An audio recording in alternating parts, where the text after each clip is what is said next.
வணக்கம். ஆகாஷ்வாணி புதுச்சேரி மாநில செய்திகள் வாசிப்பவர் மலர்விழி.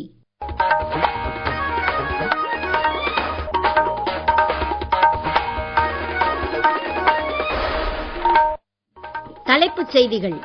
நாட்டின் 79வது சுதந்திர தின விழா இன்று வழக்கமான உற்சாகத்துடன் கொண்டாடப்பட்டது. இளைஞர்களுக்கு 1 லட்சம் கோடி ரூபாய் மதிப்பிலான வேலைவாய்ப்பு திட்டம் இன்று முதல் செயல்படுத்தப்படுவதாக பிரதமர் திரு நரேந்திர மோடி அறிவித்துள்ளார். அரவிந்தரின் பிறந்த நாளை முன்னிட்டு ஆரோவில்லில் போன் ஃபயர் ஏற்றப்பட்டு கூட்டு தியானம் நடைபெற்றது.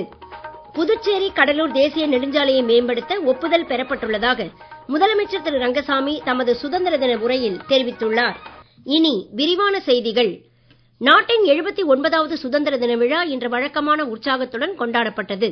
டெல்லி செங்கோட்டையில் 12வது முறையாக பிரதமர் திரு நரேந்திர மோடி தேசிய கொடியேற்றினார். தொடர்ந்து முப்படைகளின் அணிவகுப்பு மரியாதையை அவர் ஏற்றுக்கொண்டார். ஆபரேஷன் சிந்தூர் துல்லியமான தாக்குதலில் ஈடுபட்ட போர் வீரர்களுக்கு வணக்கம் செலுத்தி பிரதமர் தமது உரையை துவக்கினார். அப்போது அவர் முப்படைகளின் ஆற்றல் மிகு துணிச்சல் ஆபரேஷன் சிந்தூர் வெற்றிக்கு காரணமாக அமைந்ததாக பெருமிதம் தெரிவித்தார்.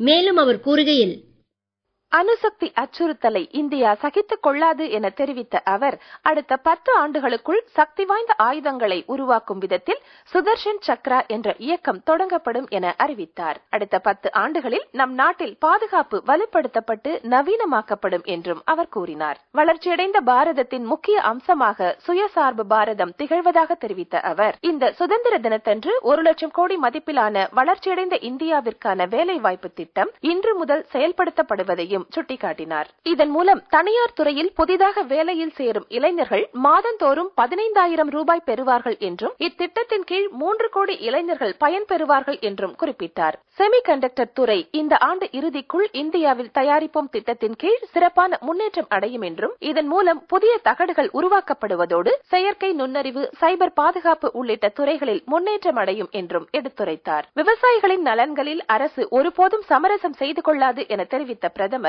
விவசாயிகள், மீனவர்கள் மற்றும் தொழிலாளர்களுக்கு பாதுகாப்பு அரணாக அரசு திகழும் என்று உறுதி அளித்தார். சர்வதேச விண்வெளி மையத்திற்கு சென்று திரும்பியுள்ள திரு சுபான்ஷு சுக்லாவை பாராட்டிய பிரதமர், ககன்யான் விண்வெளி திட்டம் முழு வீச்சில் செயல்படுத்தப்படுவதாக கூறினார். அனைத்து துறைகளிலும் நாடு சுயசார்பை அடையவும், உள்ளூர் உற்பத்தி பொருட்களை பயன்படுத்தவும் அரசியல் தலைவர்கள் உள்ளிட்ட முக்கிய பிரபலங்கள் குரல் கொடுக்க வேண்டும் என பிரதமர் திரு நரேந்திர மோடி தமது சுதந்திர தின உரையில் கேட்டுக் கொண்டார். முன்னதாக பிரதமர் இன்று காலை ராஜ்கட்டில் மகாத்மா காந்தியடிகள் நினைவிடத்தில் அஞ்சலி செலுத்தினார்.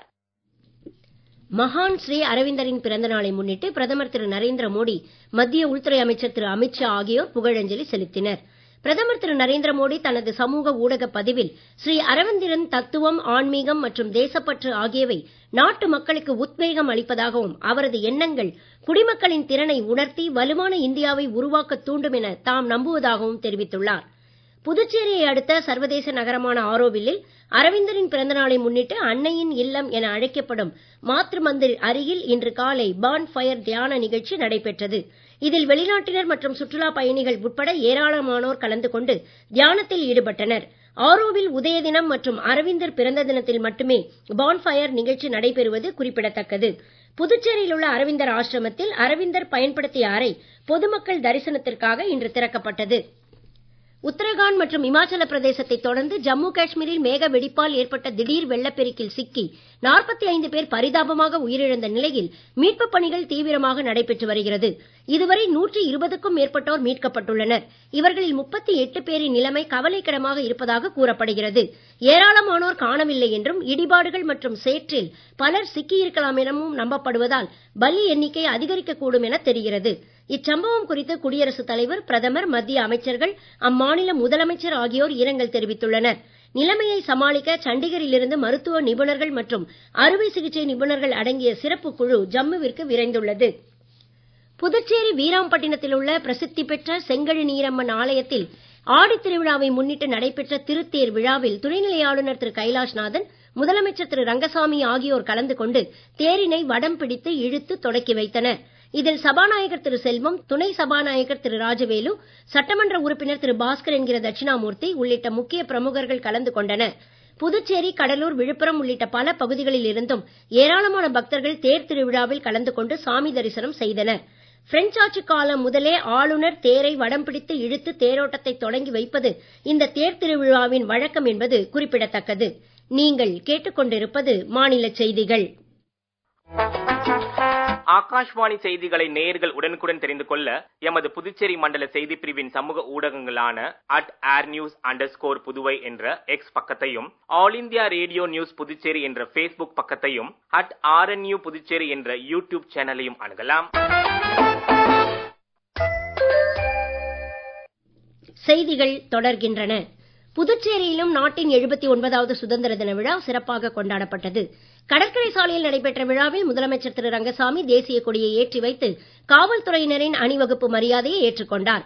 தொடர்ந்து காவல்துறையின் பல்வேறு பிரிவுகளில் சிறப்பாக செயல்பட்ட காவலர்களுக்கு குடியரசுத் தலைவரின் காவல் பதக்கம், முதலமைச்சரின் காவல் பதக்கம் உள்ளிட்ட பதக்கங்கள், பாராட்டு சான்றிதழ்கள் வழங்கப்பட்டது. மேலும் கடந்த ஆண்டின் சிறந்த காவல் நிலையமாக தேர்வு செய்யப்பட்ட காரைக்காலில் உள்ள TR பட்டினம் காவல் நிலையத்திற்கு விருது மற்றும் ரொக்கப் பரிசு வழங்கப்பட்டது. தொடர்ந்து காவல்துறை, மாணவர் படை உள்ளிட்ட பல்வேறு பிரிவினரின் அணிவகுப்பு மரியாதையை முதலமைச்சர் ஏற்றுக்கொண்டார். பள்ளி மாணவர்களின் கண்கவர் கலை நிகழ்ச்சிகளும் இடம்பெற்றன. இவ்விழாவில் சபாநாயகர் திரு செல்வம், அமைச்சர் திரு நமச்சிவாயம், சட்டமன்ற எதிர்க்கட்சித் தலைவர் திரு சிவா மற்றும் சட்டமன்ற உறுப்பினர்கள், தலைமைச் செயலர் டாக்டர் சரத் சௌகான், அரசு துறை அதிகாரிகள் மற்றும் பொதுமக்கள் பலர் கலந்து கொண்டனர். இதனிடையே சுதந்திர தின உரையாற்றிய முதலமைச்சர் திரு ரங்கசாமி, புதுச்சேரி மரப்பாலத்தில் இருந்து முள்ளோடை வரையுள்ள கடலூர் தேசிய நெடுஞ்சாலையை அகலப்படுத்தி மேம்படுத்த ஒப்புதல் பெறப்பட்டுள்ளதாகவும் 50 MMT கடல் நீரை குடிநீராக மாற்றும் திட்டம் 50 கோடி ரூபாயில் தொடங்கப்பட உள்ளதாகவும் தெரிவித்தார். தொடர்ந்து பேசிய அவர், புதுச்சேரி சுதந்திர போராட்ட வீரர்களுக்கு வழங்கப்பட்டு வரும் மாத ஓய்வூதியம் 12,000 ரூபாயில் இருந்து 15,000 ரூபாயாக உயர்த்தி வழங்கப்படும் என்றும், பெண் குழந்தைகளுக்கான முதலமைச்சரின் அரவணைப்பு திட்டத்தின் கீழ் புதிதாக 5,884 பெண் குழந்தைகளுக்கு இதுவரை 50,000 வீதம் 29.42 கோடி ரூபாய் வைப்புத் தொகையாக செலுத்தப்பட்டுள்ளதாகவும் குறிப்பிட்டார். மேலும் அவர் கூறுகையில், மாற்று பயிர்களை ஊக்குவிக்கும் நோக்கத்துடன் தோட்டக்கலை பயிர்களை ஊக்குவித்திட புதுச்சேரி, காரைக்கால் மற்றும் ஏனாம் பகுதியை சார்ந்த 7,131 தோட்டக்கலை விவசாயிகளுக்கு ரூபாய் 3 கோடி ஊக்கத்தொகையாக வழங்கப்பட்டுள்ளது. கடந்த ஆண்டுகளில் 75 விழுக்காடு மானியத்தில் சுமார் ரூபாய் 21 கோடி அளவிற்கு 52,539 பால் உற்பத்தியாளர்களுக்கு கூட்டுறவுத்துறை மூலம் கால்நடை தீவனம் வழங்கப்பட்டுள்ளது. பால் கொள்ளளவு கொண்ட புதிய பால் பண்ணை தொடங்குவதற்காகவும் அடுத்த 5 ஆண்டுகளில் ஆண்டிற்கு 500 உயர் ரக பசுக்கள் 75 விழுக்காடு மானியத்தில் பால் உற்பத்தியாளர்களுக்கு வழங்கவும் உத்தேசிக்கப்பட்டுள்ளது. நெசவாளர்களின் நலன் காக்க அவர்கள் ஊதியம் 20 விழுக்காடாக உயர்த்தப்பட்டுள்ளது.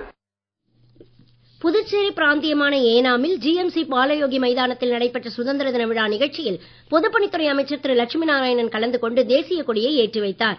இந்நிகழ்ச்சியில் புதுச்சேரிக்கான டெல்லி சிறப்பு பிரதிநிதி திரு மல்லாடி கிருஷ்ணாராவ், சட்டமன்ற உறுப்பினர் திரு கொல்லப்பள்ளி ஸ்ரீனிவாஸ் அசோக் உள்ளிட்டோர் கலந்து கொண்டு சிறப்பித்ததாக எமது ஏனாம் நிருபர் தெரிவித்தார். இதேபோல் காரைக்காலில் நடைபெற்ற சுதந்திர தின விழாவில் குடிமைப்பொருள் வழங்கல் துறை அமைச்சர் திரு திருமுருகனும், மாஹேயில் நடைபெற்ற சுதந்திர தின விழாவில் அமைச்சர் திரு ஜான்குமாரும் கலந்து கொண்டு தேசிய கொடியை ஏற்றி வைத்தனர். ஆகாஷ்வாணி புதுச்சேரியில் நடைபெற்ற சுதந்திர தின விழாவில் நிலைய இயக்குனர் திருமதி லட்சுமி தேசிய கொடியை ஏற்றி வைத்தார். இந்நிகழ்ச்சியில் நிகழ்ச்சி பிரிவு தலைவர் மயிலாடுதுறை செந்தில்குமார், செய்திப் பிரிவு தலைவர் திரு பிபின் நாத் உள்ளிட்ட அதிகாரிகள் மற்றும் ஊழியர்கள் கலந்து கொண்டனர். ஒவ்வொரு ஆண்டும் ஆகஸ்ட் 16ஆம் தேதி புதுச்சேரி கீழூர் நினைவு மண்டபத்தில் சட்டப்பூர்வ பரிமாற்ற நாள் கொண்டாடப்படும். அந்த வகையில் நாளை நடைபெறவுள்ள விழாவில் முதலமைச்சர் திரு ரங்கசாமி கீழூர் வாக்கெடுப்பில் கலந்து கொண்ட சுதந்திர போராட்ட வீரர்களின் தியாகத்தை போற்றும் விதமாக தேசிய கொடியை ஏற்றி வைக்க உள்ளார். இந்நிகழ்ச்சியில் சட்டப்பேரவைத் தலைவர் திரு செல்வம், வேளாண் துறை அமைச்சர் திரு ஜெயக்குமார் ஆகியோரும் பங்கேற்க உள்ளதாக செய்தி மற்றும் விளம்பரத்துறை சார்பில் தெரிவிக்கப்பட்டுள்ளது. வடமேற்கு மற்றும் அதனை ஒட்டிய மத்திய மேற்கு வங்க கடலில் நிலவி வரும் காற்றழுத்த தாழ்வு பகுதி காரணமாக தமிழகத்தின் ஓரிரு இடங்களிலும், புதுவை மற்றும் காரைக்கால் பகுதிகளிலும் இடி மின்னலுடன் கூடிய லேசானது முதல் மிதமான மழை பெய்யக்கூடும் என்றும், ஓரிரு இடங்களில் பலத்த தரைக்காற்று வீசக்கூடும் என்றும் சென்னை வானிலை ஆய்வு மையம் வெளியிட்டுள்ள செய்திக்குறிப்பில் தெரிவிக்கப்பட்டுள்ளது. மீண்டும் தலைப்புச் செய்திகள். நாட்டின் 79வது சுதந்திர தின விழா இன்று வழக்கமான உற்சாகத்துடன் கொண்டாடப்பட்டது. இளைஞர்களுக்கு 1 லட்சம் கோடி ரூபாய் மதிப்பிலான வேலை வாய்ப்பு திட்டம் இன்று முதல் செயல்படுத்தப்படுவதாக பிரதமர் திரு நரேந்திர மோடி அறிவித்துள்ளார். அரவிந்தரின் பிறந்த நாளை முன்னிட்டு ஆரோவில்லில் பான் ஃபயர் ஏற்றப்பட்டு கூட்டு தியானம் நடைபெற்றது. புதுச்சேரி கடலூர் தேசிய நெடுஞ்சாலையை மேம்படுத்த ஒப்புதல் பெறப்பட்டுள்ளதாக முதலமைச்சர் திரு ரங்கசாமி தமது சுதந்திர தின உரையில் தெரிவித்துள்ளார். இத்துடன் இந்த செய்தி அறிக்கை நிறைவு பெறுகிறது. வணக்கம்.